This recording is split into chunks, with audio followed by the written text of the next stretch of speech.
Bonjour à tous, on se retrouve aujourd'hui encore pour ce nouveau cours. La dernière fois, nous avons vu le int suivi de input. Donc aujourd'hui, nous allons voir le float. À quoi il sert et pourquoi l'utilise-t-on?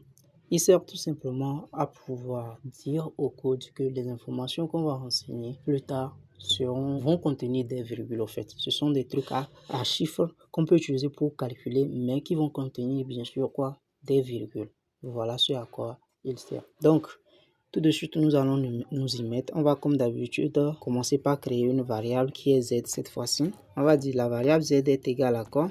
Égale, et là on écrit float et ensuite on ouvre la parenthèse. On met maintenant input, encore une fois, on ouvre la parenthèse, puis les griffes. Et là on fait quoi? Et là on se met maintenant à écrire qu'est-ce qu'on veut. Par exemple, quelle est la valeur de Python? Excusez-moi, quelle est la valeur de pi? Voilà, c'est fait. Donc je viens à la ligne. Bien sûr, comme d'habitude, je fais appel au print pour l'afficher. Et je mets griffe, la valeur de pi est 2 points. Je fais chose et je vais derrière, je place ma virgule, je laisse de l'espace et je fais appel à la variable en question. Ensuite, j'appuie sur le gros bouton jaune et voyons voir ce qui vient dire. Quelle est la valeur de pi? Je vais répondre en disant que ça fait 3. Bien, ici, suivez très attentivement. Oh, d'accord. Suivez très attentivement.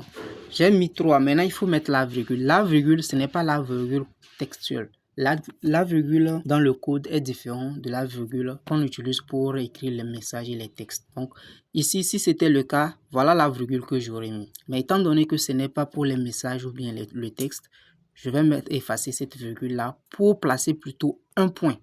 Et c'est ce point-là que le code va interpréter comme virgule. Donc, je mets virgule 14 et je valide avec toujours ma flèche bleue. Et voilà, il dit la valeur de pi est 3,14 et le programme est terminé. Maintenant, nous allons reprendre ce code-là et essayer un ou deux trucs pour que vous voyez qu'est-ce qui marche et ce qui ne marche pas au cas où vous faites des erreurs. Donc, voilà, nous allons revenir et relancer toujours le même code. Ici, je vais cette fois-ci répondre en disant que c'est 3 virgules, je vais mettre le virgule textuel, genre le virgule qu'on utilise pour le texte, pour écrire les textes et tout ça. Et je mets 14 et je valide. Comme vous pouvez le voir tout de suite là, on dit could not convert string to float et on a mis 3,14. C'est parce que le code ne reconnaît pas la virgule là. Du coup, ça fait que ce que tu as mis là, c'est incompris. Il ne comprend pas le langage, ce que tu es en train de dire au fait. Voyez-vous?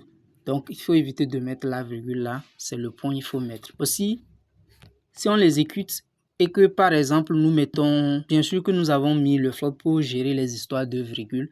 Mais il se pourrait que ce ne soit pas toutes les valeurs que nous allons entrer qui comportent des virgules. Donc, si une, par exemple, ne comporte pas de virgule et on la met, qu'est-ce qui se passe? Voilà, lui-même, il va mettre virgule 0. Comme on le disait toujours, tout nombre est un nombre décimal, oui, à virgule, dont la partie décimale est 0. Donc voilà, c'est ça qu'il a mis ici.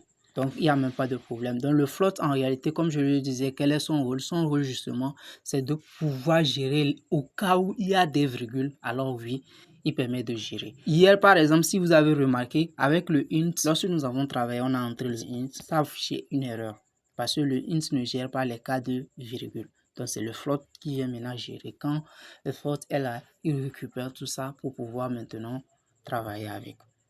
C'est bon. Dernière tentative. On essaie encore, mais cette fois-ci en mettant des lettres, genre par exemple Kara ou bien Evala. Voilà. Et on valide. Voilà, on voit le résultat. Voilà. Comme vous pouvez le voir là, il dit could not convert string to float suffit.